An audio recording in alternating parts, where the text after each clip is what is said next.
যে স্বাধীনতার ৭৮ বছর পরে এসে যেই মুসলমানদেরকে ভারত থেকে তোমরা তাড়িয়ে দেওয়ার পরিকল্পনা করো, সেই মুসলিমদের অবদান ভারতের প্রতি তোমরা ভুলে যেও না। কারণ তোমরা যখন এদেশের মহিলাদেরকে ব্লাউজ পরতে দিতে না, তাদেরকে ব্লাউজ পরার অধিকার তোমরা দাওনি। আমি মুসলিম টিপু সুলতান বলেছিলাম, ওরা কেন ব্লাউজ পরবে না? ওরাও তো মানুষ, ওরাও তো মহিলা, ওদের ব্লাউজ পরার অধিকার আছে। আমি টিপু সুলতান হয়ে অমুসলিম বোনদেরকে ব্লাউজ পরার অধিকার দিয়েছিলাম। এই ভারত, যেই ভারতে তোমরা সতীদাহ প্রথার নামে জ্যান্ত পুঁতে দিতে মেয়েগুলোকে, জ্যান্ত পুড়িয়ে দিতে চিতাতে মেয়েগুলোকে, আর পাটনাতে গিয়ে রাজা রামমোহন রায় ওয়াইজাল মাউদাতু সুইলাত বেইয়ে জামবিন কুতিলাত, যেদিন জ্যান্ত পুঁতে দেওয়া মেয়েগুলোকে জিজ্ঞেস করা হবে, বলো তো কি জন্য তোমাদেরকে পুড়িয়ে দেওয়া হয়েছিল, বলো তো কি জন্য তোমাদেরকে পুঁতে দেওয়া হয়েছিল, বলো তো তোমাদেরকে কি জন্য হত্যা করা হয়েছিল। এই আয়াত যখন বারবার পড়ছেন রাজা রামমোহন রায়, তখনই তিনি প্রতিজ্ঞা করে বলেছিলেন, সতীদাহের মতো কালো প্রথা ভারত থেকে আমাকে উঠাতে হবে। এবং তার পিছনে যেই জাতিটা সব থেকে বেশি সাপোর্ট করেছিল তারা হচ্ছে মুসলমান। নারে তাকবীর। ভারতবর্ষের এই দুর্দিনে আবার আমাদেরকে উঠে দাঁড়াতে হবে। হবে না? হবে না? হবে না? হবে না? হবে। তো উঠে আপনি কি করে দাঁড়াবেন? আপনার কাছেই তো কাগজ চাওয়া হচ্ছে। আপনার কাছে কি চাওয়া হচ্ছে? কি চাওয়া হচ্ছে আপনার কাছে? কি চাওয়া হচ্ছে? কাগজ চাওয়া হচ্ছে। তাই আপনাকে আমি বলতে এসেছি বন্ধু, মনে বড় দুঃখ বেদনা নিয়ে আপনাকে বলতে এসেছি যে 2025-এ এসে মুসলমানদেরকে ডিভোটার করার যে পরিকল্পনা করা হচ্ছে, ইনশাআল্লাহ এই পরিকল্পনাতে তারা সফল হতে পারবে। কি বলেন আপনারা? পারবে? পারবে? পারবে না। আপনি মশাই গত কয়েকদিন আগে বিশ্বের শক্তিশালী দেশের শক্তিশালী প্রেসিডেন্ট, নাম তার ডোনাল্ড ট্রাম্প। নাম শুনেছেন? কে শুনেননি হাত তুলুন তো। আলহামদুলিল্লাহ, সবাই শুনেছে। ভালো শ্রোতা তো, অ্যাক্টিভ শ্রোতা তো। ডোনাল্ড ট্রাম্পের নাম শুনেছেন? শুনেছেন? কদিন আগে বলছেন আমেরিকাতে ঈশ্বরকে ফিরিয়ে আনতে হবে। কাকে ফিরিয়ে আনতে হবে? ঈশ্বরকে। কেন ঈশ্বরকে ফিরিয়ে? ঈশ্বর মানে কে? কে? আল্লাহ। তারা বলছে আল্লাহকে, মানে তাদের ভাষাতে আর কি, যে গডকে আমেরিকাতে আবার রিটার্ন করাতে হবে। কেন? কেন? যারা বর্তমান পৃথিবীতে 1 নম্বর দাদা, যাদের সামনে কোনো কথা বলা যায়? আমেরিকার সামনে কোনো কথা বলা যায়? ওইখানে বসে আছে, এখানে তাক করে হাবিবুল্লাহকে যদি মারতে বলা হয় তো মেরে দেবে। হ্যাঁ, মেরে দেবে। ইরানে দেখলেন না, কোনো বৈজ্ঞানিক বাড়িতে বসে কথা বলছেন, চট করে এসে তাকে মেরে দেওয়া হচ্ছে। মারে নাই? পৃথিবীটা এত তাদের কাছে। আপনার কাছে রাত, কিন্তু আমেরিকার কাছে রাত নয়। নাইট ভিশনারি ক্যামেরা দিয়ে, স্যাটেলাইট দিয়ে ভারতে রাত্রের বেলাতে কি হয় ওটা আমেরিকা দেখতে পায়। পায় না? পায় না? পায় না? পায় না? পায়। তো আমেরিকার প্রেসিডেন্ট ডোনাল্ড ট্রাম্প বলছেন আমাদেরকে ঈশ্বরকে ফিরিয়ে আনতে হবে আমেরিকাতে। কেন আনতে হবে? কেন আনতে হবে? শুধু আপনাকে আমি মজার কয়েকটা কথা বলতে এসেছি। কারণ 2025-এ এসে আমাদের মোরালিটিটাকে ডাউন করে দিয়ে যারা চক্রান্ত করে আমাদেরকে দেশ থেকে তাড়িয়ে দিতে চায়, তাদের সামনে কালকে এই মালগুলো ঝেড়ে দিবেন ইনশাল্লাহ। যাতে পারবেন তো? পারবেন তো? পারবেন। আমি অনেক ডকুমেন্টস নিয়ে এসেছিলাম, এতগুলা ডকুমেন্টস নিয়ে আপনাকে কথা বলবো না। এই জন্য বলবো না যে আমি আর 21 মিনিট পর আপনার কাছ থেকে বিদায় নেব। 10:30 হতে হতে আপনার কাছ থেকে আমি বিদায় নেব। আরো প্রধান বক্তা আছেন, আরো যারা আছেন তাদেরকে আমাদেরকে সুযোগ দিতে হবে। আর আমরা তো গ্রামের বক্তা, যখন খুশি যখন ডাকেন তখনই আমরা চলে আসি। যদিও আপনাদের এই জালসাতে আমার আশা সেরকম নিয়াত ছিল না, কিন্তু মতিউর সাহেব আমাকে এইরকম ভাবে ফোর্স করেছেন যে হাবিবুল্লাহ তোমাকে আসতেই হবে, তাই আপনাদের কাছে আমি এসেছি। লস্করপুরে দেখা হবে, চাঁদনি দহাই দেখা হবে, শঙ্করপুরে দেখা হবে ইনশাল্লাহ। তো যেই কথাটি বলছিলাম যে যারা আমাদেরকে ভীত সন্ত্রস্ত করে দেশের মাটি থেকে তাড়িয়ে দেওয়ার পরিকল্পনা করছো, তাদেরকে আমরা কয়েকটা কথা স্মরণ করাতে এসেছি। সাথে এসেছি যে আপনি 2000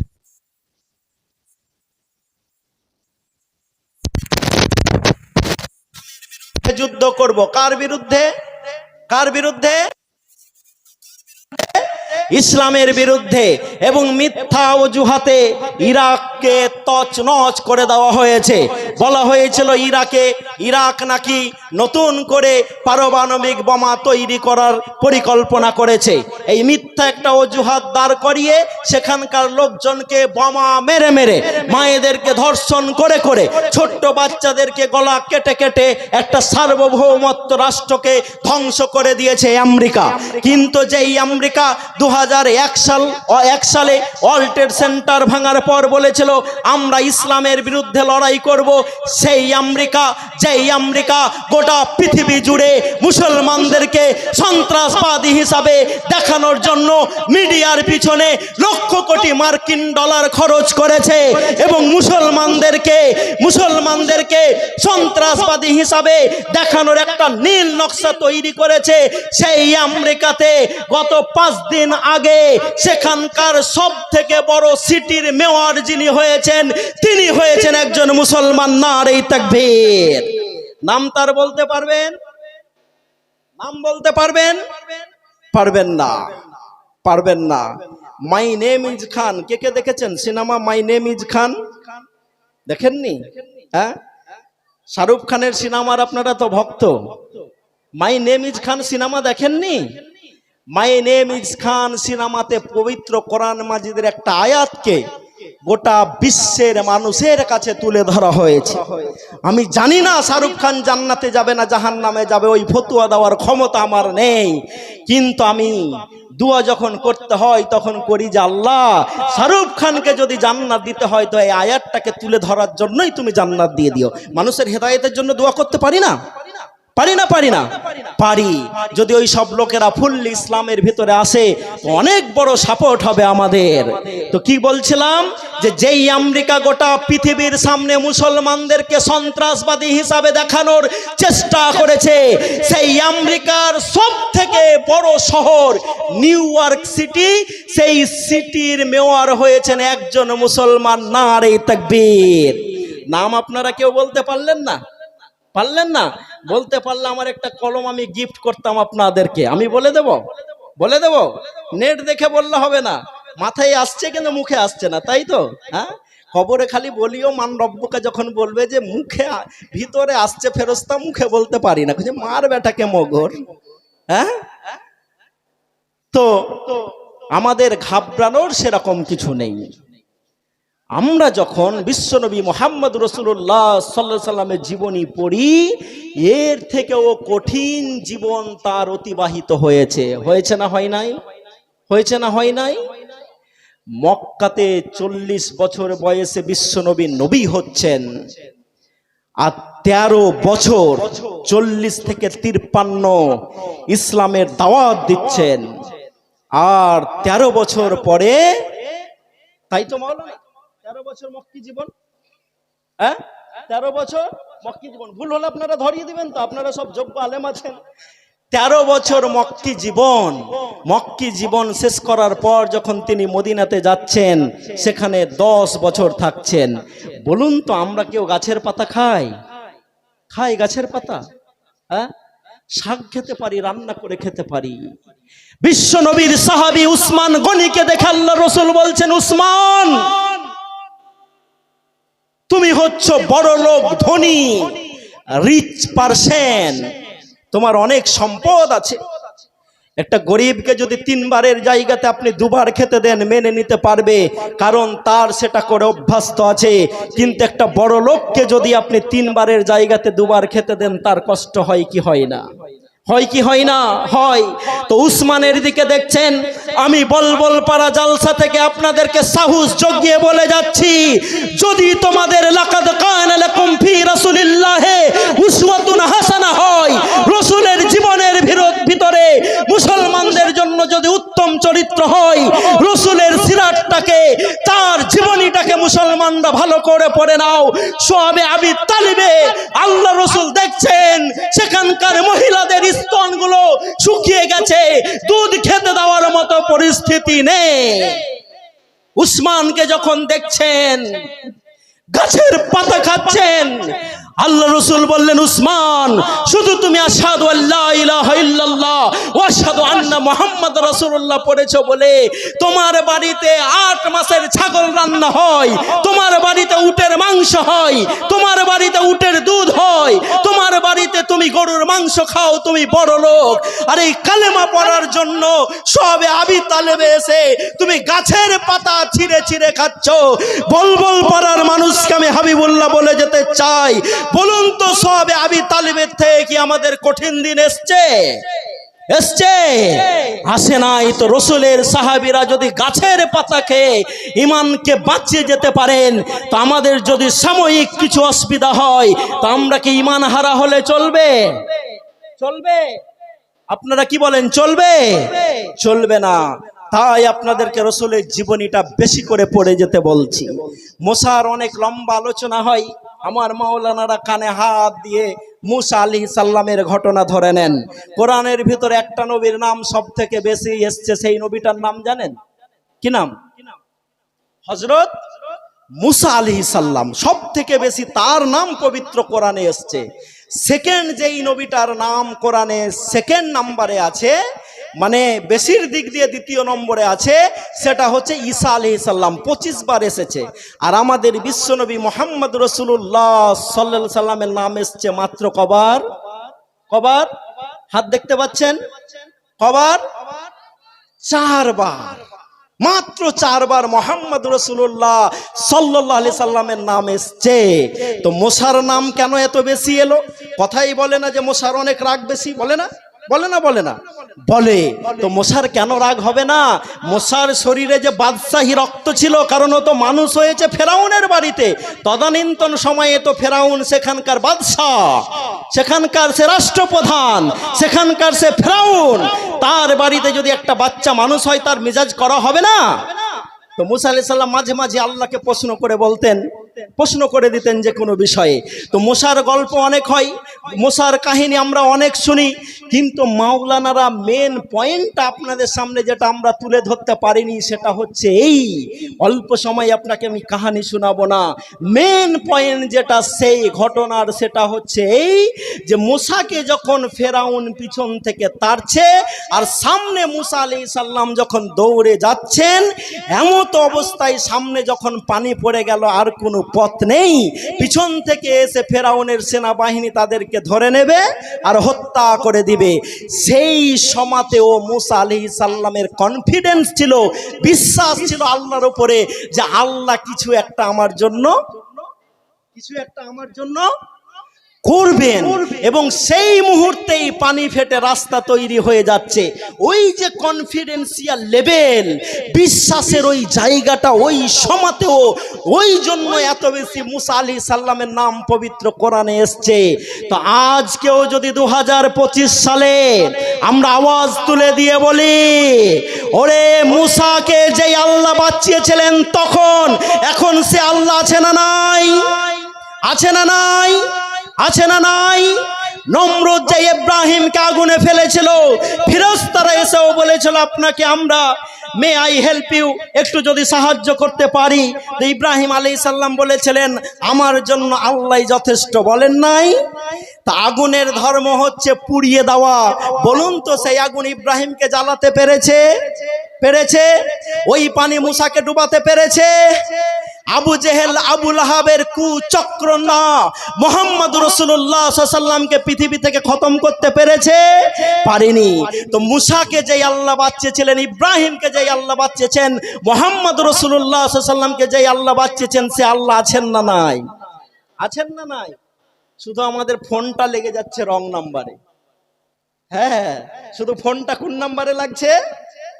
রং নাম্বারে লেগে যাচ্ছে। যখন যেটা কাজ তখন সেটা করতে পারি না। যদি করতে পারেন কি হবে? কি হবে? যেই লোকগুলো আমাদের কাছে আজকে কাগজ চাইছে, মুসলমানরা যদি, আমি দায়িত্ব নিয়ে বলছি, কারণ রেকর্ড হচ্ছে, ক্যামেরা লাগানো আছে, মোবাইল আছে, অনেকে হাতে মোবাইল ধরে আছেন। এটা সোশ্যাল মিডিয়াতে চলে যাবে, অনলাইনে চলে যাবে। এখন তো দেখছি আমার এক একটা বক্তব্য প্রায় 20 লাখ, 30 লাখ, 50 লাখ, 1 কোটি পর্যন্ত ভিউ হয়ে যাচ্ছে। আলহামদুলিল্লাহ, আপনাদের দোয়া। এটাই আমার কিছু করার নেই। আমি তো প্রফেশনাল বক্তা নই যে আপনি ডাকলেন টাকা দিয়ে পেয়ে যাবেন আমাকে, এরকম বক্তা নয়। তো যেহেতু এটা সোশ্যাল মিডিয়ায় চলে যাবে, সেহেতু আমি দায়িত্ব নিয়ে বলছি, মুসলমানরা যদি আজকে নিচু দলিত মতুয়াদের পাশে গিয়ে দাঁড়িয়ে বলে তোমরাও ভারতের অধিবাসী, তোমাদের পাশে আমরা আছি, এই কথাটাই যদি আমরা বলে দিত, মোদি ঘরে ঢুকে যাবে ইনশাআল্লাহ। বুঝতে পারেন নাই? কে ঘরে ঢুকবে? কে ঘরে ঢুকবে? এই তো জোরে করে বলুন না, কে ঘরে ঢুকবে? হ্যাঁ, ভয়ের কোনো কারণ নেই। কারণ কারণ তাদের তো সবই ফলস, কিছু দেখাতে পারছে। আমি ডকুমেন্টস নিয়ে এসেছি, আমি আপনাদের কাছে ডকুমেন্টস নিয়ে এসেছিলাম যে যতগুলো সন্ত্রাসবাদী হামলা হচ্ছে, সেটা পার্লামেন্টে হামলা হোক, আর সেটা জম্মু কাশ্মীরে হামলা হোক, সেটা কোনো ধামে হামলা হোক, সমস্ত হামলাগুলোই কেন মোদির আমলে ঘটছে? এই প্রশ্নটা আমরা তুলতে পারি না? আপনারা কি বলেন, পারি না? প্রথমেই যে বলেছি যে মোটরসাইকেল চুরি হয়েছে, ফ্রিজ চুরি হয়েছে, 4 চাকা চুরি হয়েছে, তো কি পাল্টানো দরকার? এটা ভুলে গেছে এরা। হ্যাঁ, গার্ড পাল্টানো দরকার, তো গার্ডটাকে আমাদেরকে পাল্টে দিতে হবে। আমি হাবিবুল্লাহ মার্চ মাসে একটা বক্তৃতা করে বলেছিলাম, আজও আছে, আপনারা শুনে নেবেন। এবং আল্লাহ যদি কবুল করে রাখেন, আমি যেটুকা রাজনীতি বুঝি, আমি যেটুকা সমাজনীতি বুঝি, আমি যেটুকা সমাজে দিল্লি, কলকাতা, বোম্বাই, ব্যাঙ্গালোর করে বুঝেছি, বিশ্বের অনেক দেশ ঘোরার পর বুঝেছি যে এই মাসেই এই ন্যাংরা সরকারটার পতন হতে চলেছে। আল্লাহর কাছে দোয়া করবেন যে আল্লাহ ন্যাংরা সরকারটাকে তুমি দিল্লি থেকে ফেলে দাও। দোয়া করবেন না? করবেন না? করবেন না? করবো ইনশাআল্লাহ, আমরা করব। এবং আমি তো কালকেও একটা জালসাতে ফারেক্কাতে বলছিলাম যে যখন 8 পাস করলে মানুষকে খুঁজে খুঁজে চাকরি দেওয়া হতো, 8 পাস করলে মানুষকে খুঁজে খুঁজে কি দেওয়া হতো? চাকরি দেওয়া হতো। সেই সময়তে নাকি নরেন্দ্র মোদী MA পাস করে চা কেটলিতে করে চা বিক্রি করছে, শুনেন নাই? সেই সময়তে নাকি নরেন্দ্র মোদী কেটলিতে করে চা বিক্রি করছে একটা স্টেশনে। আর সব থেকে মজার কথা হচ্ছে যে স্টেশনে বসে ও চা বিক্রি করছে, বলছে যে আমি চা বিক্রি করেছিলাম, রেলওয়ে ডিপার্টমেন্ট বলছেন ওই সালে ওই স্টেশনটাই তৈরি হয়নি। তো এর থেকে আর বড় মিথ্যার কিছু প্রমাণ লাগবে? লাগবে গো? লাগবে না। তো যারা আমাদের কাছে কাগজ চাইছো, তাদেরকে আমরা বলতে চাই, এবং এটা সোশ্যাল মিডিয়াতে যাবে, গোটা বিশ্ব দেখবে। আমরা আমাদের দেশের যে ইন্টেলিজেন্স বিভাগ আছে তাকে বলতে চাই, দিল্লির গতকালকে লাল কেল্লাতে, দিল্লির লাল কেল্লাতে যে রক্ত ঝরেছে, ওই রক্ত আমরা আর দেখতে চাই না। আপনারা চান? চান? হিন্দু না মুসলিম ওই জিজ্ঞাসে কোনজন? কান্ডারি বলো, ডুবিছে মানুষ, সন্তান মোরমার, মান কাতালা নাফসান বেগাইরে নাফসিন আও ফাসাদা ফিল আরজ। আল্লাহ রাব্বুল আলামিন বলেছেন, কেউ যদি কোনো মানুষকে অকারণে হত্যা করে, কেউ যদি পৃথিবীতে অকারণে বিপর্যয় সৃষ্টি করে, তো আল্লাহ বলছেন বলে দাও ও একটা মানুষকে হত্যা করে না, ও মানব জাতিটাকে হত্যা করে দেই। এই রক্ত আমরা আর দেখতে চাই না। তাই আপনাদেরকে আমি বলতে এসেছি, বলবল পাড়ার মানুষ, চাঁদনি দহার মানুষ, যাদবনগরের মানুষ, এই মাদ্রাসাগুলো আমাদেরকে গড়ে তুলতে হবে না? হবে না? হবে না? হবে না? আচ্ছা, মাদ্রাসাতে সন্ত্রাসবাদী শিক্ষা দেওয়া হয়? হয়। তো তারা যে বলছে যে মাদ্রাসাতে সন্ত্রাসবাদীর শিক্ষা দেওয়া হয়, মাদ্রাসা আর মসজিদের ওপরে যে হাত তুলেছে, আল্লাহ তার নাম নিশানা পৃথিবী থেকে মিটিয়ে দিয়েছে। শোনাবো একজনের নাম, আপনারা নাম শুনেছেন? বালকৃষ্ণ কি এলকে আদবানি, নাম শুনেছেন আপনারা? তিনি সর্বপ্রথম বলেছিলেন যে মাদ্রাসাতে সন্ত্রাসবাদের শিক্ষা দেওয়া হয়। লালকৃষ্ণ আদবানির বর্তমান রাজনীতিতে 5 পয়সা দাম আছে? কি বলেন আপনারা? আছে? আছে? নেই। আমাদের এখানকার একজন মুখ্যমন্ত্রী তিনিও 2002 সালে বলেছিলেন যে মাদ্রাসা হচ্ছে জঙ্গিদের আখড়াখানা। এই কথাটা বলার জন্য তাকে পশ্চিমবঙ্গ থেকে বিদায় হতে হয়েছিল না হয় নাই? হয়েছিল না হয় নাই? হয়েছে। তাই মসজিদ এবং মাদ্রাসা কার ঘর? মসজিদ কার ঘর? তা আপনি যে বলবেন হাবিবুল্লাহ মসজিদ যদি আল্লাহর ঘর হয় তো বাবরি ভেঙে যে সেখানে রাম মন্দির তৈরি হয়ে গেছে, আল্লাহ কি করছেন? তা আমি তো আল্লাহর কোরআনের কথাটাকে তুলে দিয়ে বলতে চাই, তুমি জান্নাত পেতে চাও আর এমনি এমনি ভাবছো শুয়ে শুয়ে জান্নাত হয়ে যাবে, তোমাকে কি সেই কাজ করতে হবে না? আল্লাহ কি তোমাকে সেরকম ভাবে পরীক্ষা করবে না? কাবা শরীফেও কোনো এক সময়তে মূর্তি রাখা হয়েছিল, সেখানে তাওহীদ প্রতিষ্ঠিত হয়েছে। আজকে বাবরির জায়গাতে রাম মন্দির তৈরি হয়েছে এবং এটা সুপ্রিম কোর্টের নির্দেশে হয়েছে। এর ফলে আমরা কেউ রক্তাক্ত করিনি, কোনো ঝামেলা করিনি এবং ঝামেলাও করতে যাব না ইনশাল্লাহ। কিন্তু আগামী দিনে সেখানে নতুন করে যদি আবার আজান দিতে হয়, লাল কৃষ্ণ আদবানির ভাতিজি ইসলাম কবুল করেছে এবং তার বাড়িতে একটা বাচ্চা জন্মগ্রহণ করেছে, তার নাম হচ্ছে আসলাম। আগামী দিনে সেখানে যদি আল্লাহু আকবার আশহাদু আন্না মুহাম্মাদ রাসূলুল্লাহ হাইয়া আলাস সালাহ হাইয়া আলাল ফালার ধ্বনি কেউ দেয়, তাহলে সেটা হবে আসলাম। নারে তাকবীর। আমাদের ভয়ের কিছু নেই, আমরা হচ্ছে হাতি, মরলেও লাখ আর বাঁচলেও লাখ। আমাদের হারানোর কি আছে? আমরা তো জানি আমরা কদিনের মেহমান। যারা ভাবো 7 প্রজন্ম আমাদেরকে এখানে আসতে হবে, 7 বার আমাদের জন্মগ্রহণ করতে হবে, এই জন্মে যদি একটু খারাপভাবে চলি তাহলে পরে জন্মে আমাদেরকে কুত্তা কুকুর সোর করে দেওয়া হবে। তাদেরকে আমরা বলতে চাই যে মানুষ হিসাবে মানুষের সাথে ভালো ব্যবহারটা করো। করতে হবে না? হবে না? হবে না? হবে না?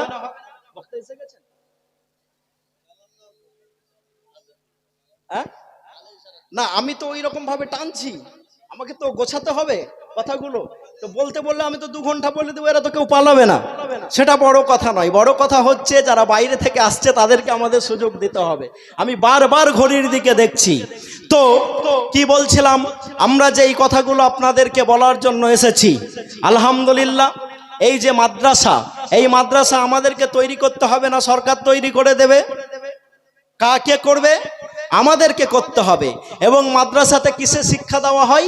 মাদ্রাসাতে দ্বীনের শিক্ষা দেওয়া হয়। কিসের শিক্ষা দেওয়া হয়? দ্বীনের শিক্ষা দেওয়া হয়। আচ্ছা, যারা শুধু দ্বীন জানে তারা কি দুনিয়া জানে না? জানে না দুনিয়া?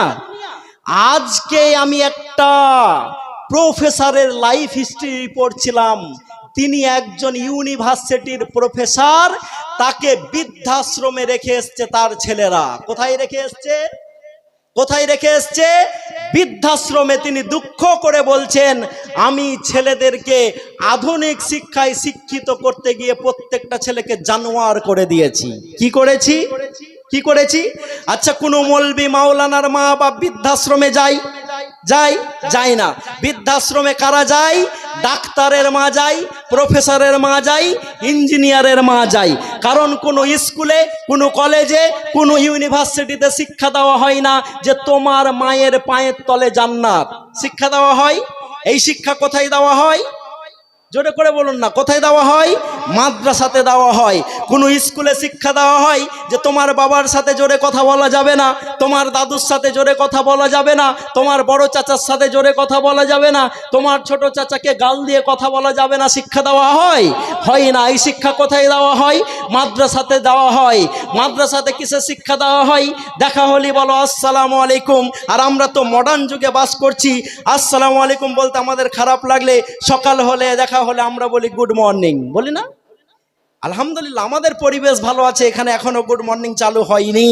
কিন্তু যখন বড় বড় সভাতে যাই, এই মাথা থেকে ওই মাথা দেখতে পাই না, তখন অনেকেই বলে যে আমরাও এখন গুড মর্নিং বলতে শুরু করেছি। সকালবেলাতে একজন লোক তার বাপের লাশ নিয়ে বসে আছে, কান্না করছে, আর আপনি যদি তাকে বলেন গুড মর্নিং, লোকটা খুশি হবে না দুঃখিত হবে? রাত্রিবেলাতে ঝড়ে তার বাড়ির ছাদ উড়ে গেছে, আপনি যদি সকালবেলাতে গিয়ে বলেন গুড মর্নিং, লোকটা খুশি হবে না দুঃখিত হবে? শুধু দুঃখিত হবে না, হাতে যদি লাঠি থাকে তো আপনার পাছাটাকে গরম করে দেবে। যে আমার বাবা মারা গেছে, আমার বাড়ির ছাদ উড়ে গেছে, আর তুমি বলছো শুভ সকাল, আজকে আমার সব সর্বনাশ হয়ে গেছে। কিন্তু কেউ তার বাপের লাশটাকে নিয়ে কান্না করছে আর বলছে, আল্লাহ, যেই বাপের আমি অরুসজাত সন্তান, যেই বাপ আমার মাঠে কাজ করতে যেত, যখন গরমের সমাতে বাড়ি আসতো, গেঞ্জিটা খুলতো, দাগ পড়ে যেত, আমি যখন দৌড়ে যেতাম, আমার বাপ আমাকে কোলে করে তুলে নিয়ে আদর করত, মাঠের গরমটাকে ভুলে যেত। সেই আব্বাকে আমি শায়িত অবস্থায় রেখেছি, আল্লাহ তুমি তাকে ক্ষমা করে দাও। এই অবস্থাতে যে যদি আপনি তাকে বলেন আসসালামু আলাইকুম ওয়া রাহমাতুল্লাহি ওয়া বারাকাতুহু, লোকটা দুঃখ পাবে না আনন্দিত হবে? দুঃখ পাবে? দুঃখ পাবে? পাবে না। এই সালাম সব সময়তেই দেওয়া হয়। এই সালামের শিক্ষা কোনো স্কুলে দেওয়া হয়, কলেজে দেওয়া হয়, ইউনিভার্সিটিতে দেওয়া হয়। এই সালামের শিক্ষা কোথায় দেওয়া হয়? কোথায় দেওয়া হয়? ফতোয়া আপনারাই দেন না, কোথায় দেওয়া হয়? হ্যাঁ, মাদ্রাসায়। ফতোয়া মুসলমানরা অনেক দিয়েছে, এবার মুসলমানদেরকে ফতোয়া দিতে হবে। হ্যাঁ, আজকে আমাকে একজন কলকাতা থেকে ফোন করে নাম করে বলছেন যে হাবিবুল্লাহ সাহেব, আমাদের সমাজটাকে এখানে ভেঙে দিয়েছে তাবলিগ জামাত, আহলে হাদিস আর ফুরফুরা শরীফ আর কোনো মাজারের নাম করে, যেরা সবাই একে অপরের বিরুদ্ধে বিষাক্তমূলক কথা বলে সমাজটাকে বিছিয়ে দিয়েছে। আপনি যে বলেছেন গতকালকের একটা জালসাতে, সে কোথাকার জালসা শুনেছে আমি জানি না, যে এখন মুসলমানদের মোনাজারা করার সময় নয়, এখন মুসলমানদের একতা হওয়ার সময়। কে কোথায় হাত রেখে নামাজ পড়ছে এটা মুসলমানদের দেখার এখন সময় নয়। আপনারা সোশ্যাল মিডিয়াতে দেখেন না, কেউ হাত ছেড়ে নামাজ পড়ছে?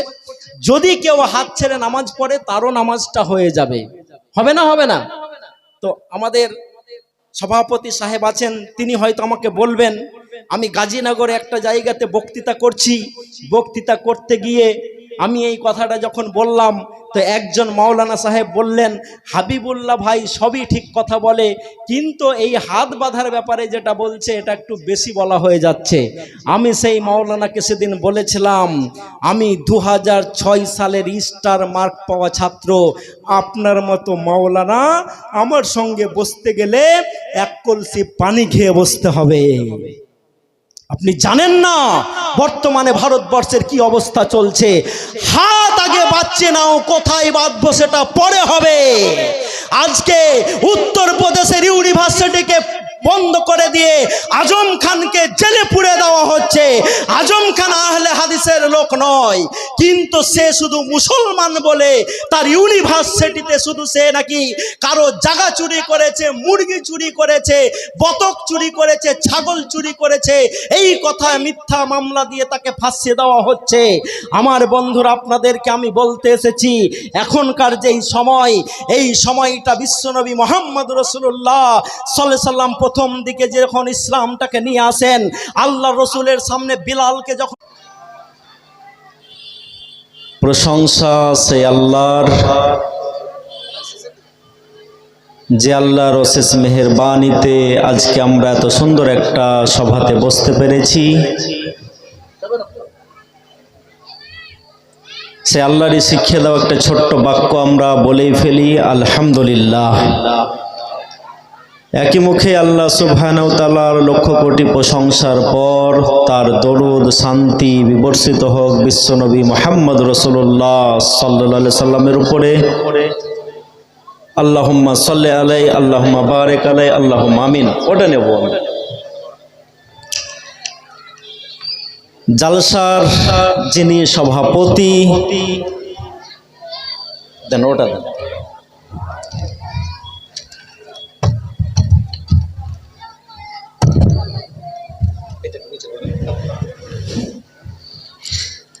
জালসার যিনি সভাপতি জনাব মাওলানা রেজাউল্লাহ নদভী সাহেব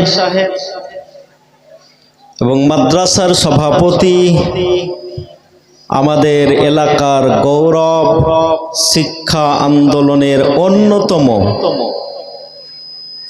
লিডার বলা যেতে পারে, আমার শ্রদ্ধেয় মতিউর রহমান, সেক্রেটারি কেতারুল হক সাহেব আছেন, আমরা সবাই পূর্ব পরিচিত লোক এবং আপনারা আমাকে আপনারা জালসায় ডেকেছেন, আলহামদুলিল্লাহ আমি এসছি, কিন্তু আপনাদের যা বসার ব্যবস্থা আছে লোক তো ধরবে না, আছে স্যার? আচ্ছা, আমি মনে মনে বলছিলাম যে চেয়ারটা যদি ভালো পেতাম তো ভালো হতো, তো আলহামদুলিল্লাহ চেয়ারটাও ভালো চলে এসছে। আল্লাহর আরেকবার হামদ আমি পাঠ করছি আলহামদুলিল্লাহ। এখন লাগাতে হবে না, আমি শুধু দু একটা রিকোয়েস্ট করব, যারা কাজ করবে মুখ বন্ধ করে কাজ করবে, আর যারা মঞ্চে আছেন যতক্ষণ আমি বক্তৃতা দেব কথা বলা যাবে না। যারা মঞ্চে থাকবেন আমি যতক্ষণ বক্তৃতা করব কথা বলা যাবে না। যদি কথা বলতে হয় একান্ত তো মোবাইলে টেক্সট করবেন, ইশারাতে কথা বলবেন, কারণ আমি খুব তাড়াতাড়ি আপনাদের কাছ থেকে বিদায় নেব। আপনাদের একদিন, আমাদের 365 দিন।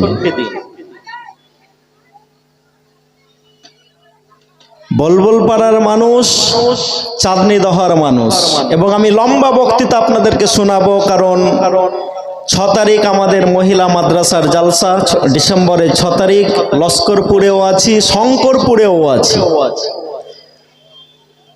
গতকালকে 2027 সালের অক্টোবর মাসেও বুকিং নিয়েছি, বাঁচবো কি জানি না, কারণ আমি তো জালসাতে টাকা নিই না।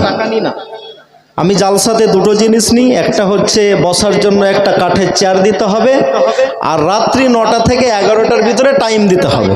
তো লোক বুকিং করেই যাচ্ছেন। এখনই রাস্তায় আসছিলাম, আমাকে হাওড়া থেকে একজন ফোন করলেন, বললেন একটা ডেট দেন। আমি বললাম দিয়ে দিলাম, অসুবিধা কি আছে, যখন এই কাজগুলো করছি তখন আমাদেরকে করতে হবে। আচ্ছা, আপনাদের এখানে যখন আমি নতুন, কিন্তু আমাকে তো সবাই চিনেন, আলহামদুলিল্লাহ সবাই চিনেন। তো আমার বক্তৃতা শুনতে গেলে একটা শর্ত আছে, সেটা হচ্ছে কথা বলতে হবে। কি বলতে হবে? কথা বলতে হবে।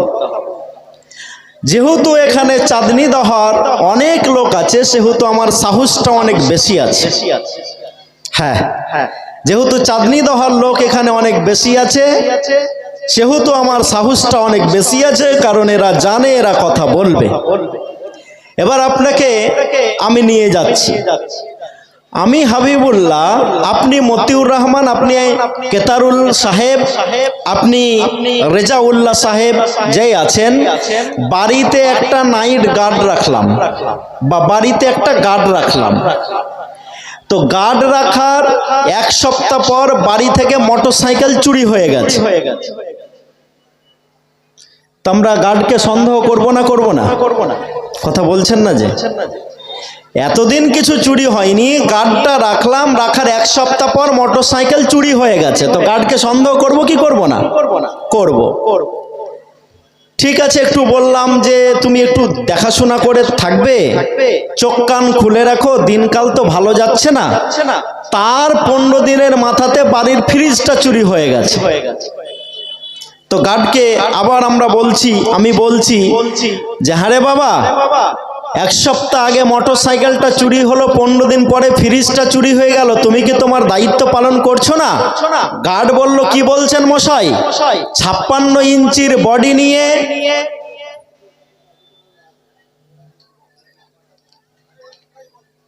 ঠিক আছে, আগে আপনাদেরটা শেষ হোক, তারপর আমারটা চলবে। টাকা তুলে নেবেন তো? 1 টেবিল টাকা তুলে দেব, কিন্তু ধৈর্য ধরতে হবে। আচ্ছা, ঠিক আছে, উঠবে, টাকা না উঠা হয়? হ্যাঁ, কালকে মনে হয় 3 মিনিটের ভিতরে আমি কয়েক লক্ষ টাকা তুলেছি, অনলি 3 মিনিট। তো দাঁড়ান না, উঠবে, একটু কন্ট্রোল করুন, কারণ আমি যেই কথা বলছি আপনাকে অনেক দায়িত্ব নিয়ে বলছি। বাচ্চারা দোকান থেকে কুরকুরি কিনে খায় না? তো একটা লোক দুঃখ করে বলছে, একটা হাওয়ার প্যাকেট কিনলাম, কিছু কুরকুরে ফ্রিতে পেলাম। মানে মস্ত বড় একটা হাওয়ার প্যাকেট, ভিতর যখন খোলা হয় সামান্য কুরকুরে থাকে না? তো আজকের আপনাদের জালসাটা কুরকুরের প্যাকেটের মতো হয়ে গেছে। রাস্তাতে হেঁটে আসতে পারছি না এত লোক। আর এখানে আলহামদুলিল্লাহ আর আসতে হবে না লোক, কারণ যা এসেছে এখনই অনেক লোক দাঁড়িয়ে গেছে আর আমরা জায়গা দিতে পারবো না। যদি গেট সিস্টেম থাকতো আমি বলতাম বন্ধ করে দাও তালা। আমি রাস্তায় আস্তে আস্তে জিজ্ঞেস করছি যে বাবু রাস্তা জালসার স্টেজটা কোথায়? তো আমাকে একজন বলছেন হয়তো এইদিকে হবে, মানে ও বেটা এখনো দেখেনি যে বক্তা কোথায় বক্তৃতা করছে। হ্যাঁ, এখনো দেখেনি যে বক্তা কোথায় বক্তৃতা করছে। তা আমি যে এই কথা আপনাকে বলতে এসেছি, খুব ইম্পর্টেন্ট কথা বলতে এসেছি। 7 দিনের মাথাতে মোটর সাইকেল চুরি হয়েছে, 15 দিনের মাথায় কি চুরি হয়েছে শুনেনি আরা? কি চুরি হয়েছে? ফ্রিজ। আমি বিরক্ত হয়ে আমার গার্ডকে বললাম, তোমার ডিউটি কিন্তু বাবা ভালো নয়, কারণ 7 দিনের মাথায় মোটর সাইকেলটা গেছে, 15 দিনে ফ্রিজটা গেছে, এবার কিন্তু হাতে একটা সুন্দর লাঠি নিয়ে তোমার যে রাইফেলটা আছে ওটাকে ঠিকঠাক করে রেখে কিন্তু তুমি বাড়িটাকে গার্ড দিও। 1 মাস হয়েছে বাড়ির 4 চাকাটাও চুরি হয়ে গেছে। ওই গার্ডটাকে আপনারা রাখবেন? আপনারা রাখবেন? আচ্ছা আপনারা রাখবেন?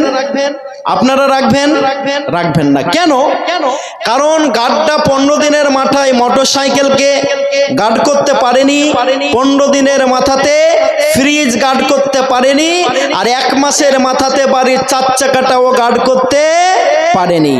তো 3টা ভুলের জন্য যদি বাড়ির গার্ড চেঞ্জ হয়ে যায়, তো 22টা সন্ত্রাসবাদী হামলার জন্য নরেন্দ্র মোদীকে চেঞ্জ করার দরকার আছে না? নাই আপনাদেরকে বিচার দিলাম। কি বলেন? কিছু বলছেন না যে? যে বলছে ফাঁসবে, আমি কিন্তু বলছি না। যে বলছে শেষে ফাঁসবে, চেঞ্জ করার দরকার আছে না নেই? এই তো আলহামদুলিল্লাহ মুখ খুলেছে যাদবনগরের মানুষ। আপনারা শুনেছেন গতকালকে 6টা 15-তে দিল্লিতে একটা বিস্ফোরণ ঘটেছে। এখন পর্যন্ত আমি দেখলাম প্রায় 12 জন লোক সেখানে মারা গেছে এবং অনেক লোক তারা আঘাতপ্রাপ্ত হয়ে হসপিটালে ভর্তি আছে। তো 2019 সালের 14ই ডিসেম্বর পুলওয়ামাতে যদি সেখানকার সিআরএফ জওয়ানদের প্রোটেকশন এই গভর্নমেন্ট না দিতে পারে, যদি 2025 সালে পহেলগাঁয়ে ওই সরকার প্রোটেকশন না দিতে পারে, যদি নভেম্বরের 10 তারিখে দিল্লির মতো লাল কেল্লার মতো রাজধানীর মতো জায়গাতে এই সরকার প্রোটেকশন না দিতে পারে, আমি হাবিবুল্লাহ মনে করি অবিলম্বে এই সরকারকে পদত্যাগ করে দেওয়া উচিত। উচিত না উচিত নয়? উচিত না উচিত নয়? উচিত। আর আপনারা আমাদেরকে ভয় দেখানোর নাম করে এসআইআর, এনপিআর, এনআরসি এই সবের আমাদেরকে ভয় দেখাচ্ছেন। মুসলমানরা এই সব দেখে ভয় পায়। আমি গত পরশুদিন কলকাতা থেকে ফিরছিলাম, মতুয়াদের একটা ইন্টারভিউ দেখছিলাম যে এসআইআর এর বিরোধিতা করে মতুয়ারা পথে নেমেছে। শুনেছেন? মতুয়া বুঝেন? আচ্ছা মতুয়া নাই বুঝে নেন যে তারা মুসলমান নয়, এইটুকা তো বুঝতে পারলেন? তাদের ধর্ম ইসলাম নয়। কেন পথে বসেছেন, কেন অনশনে বসেছেন? কারণটা হচ্ছে এই যে এসআইআর এ যেই ডকুমেন্টস গুলো চাওয়া হয়েছে সেই ডকুমেন্টস গুলো তারা দেখাতে পারছে না, তাই তারা পথে বসে অনশন শুরু করেছে।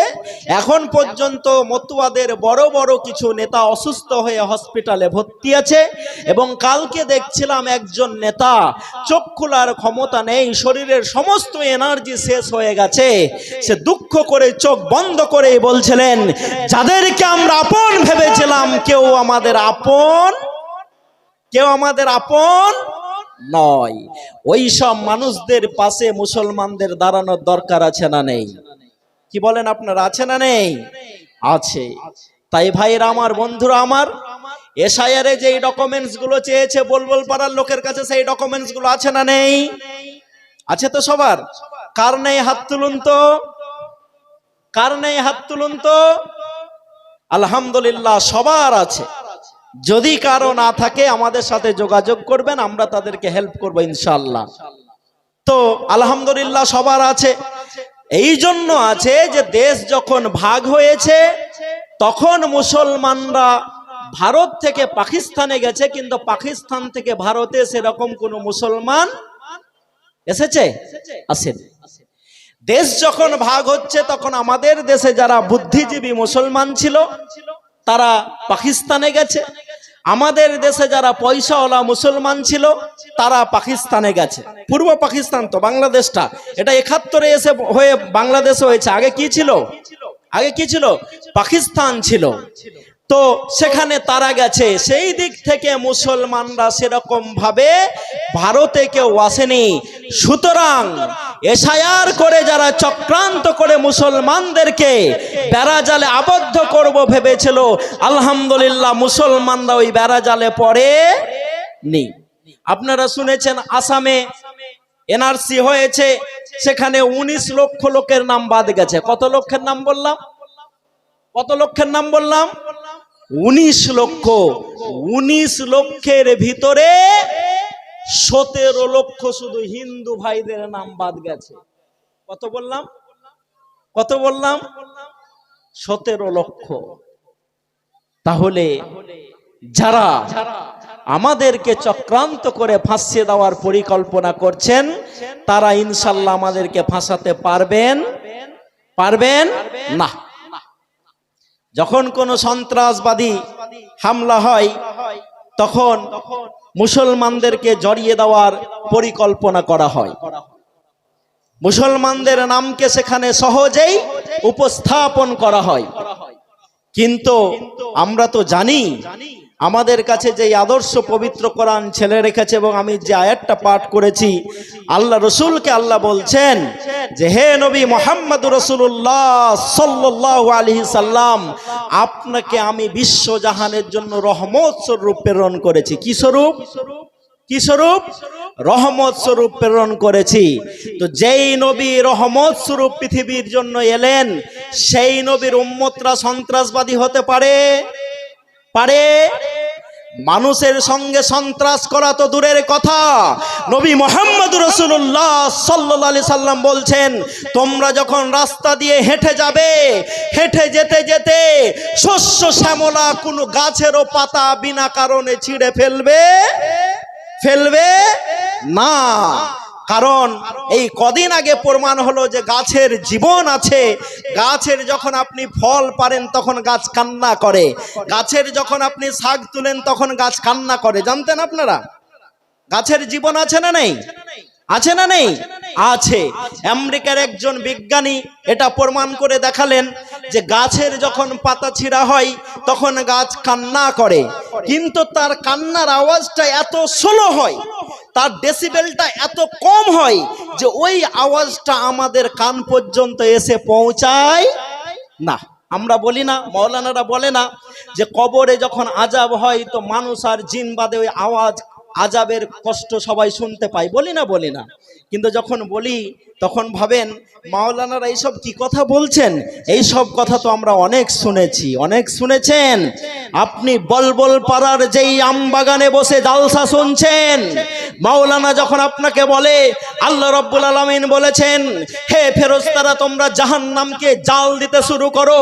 জাহান্নামকে যখন জাল দেওয়া হয়েছে, 1000 বছর যখন জাল দেওয়া হয়েছে, আল্লাহ রাব্বুল আলামিন বললেন বলো জাহান্নামের কি অবস্থা।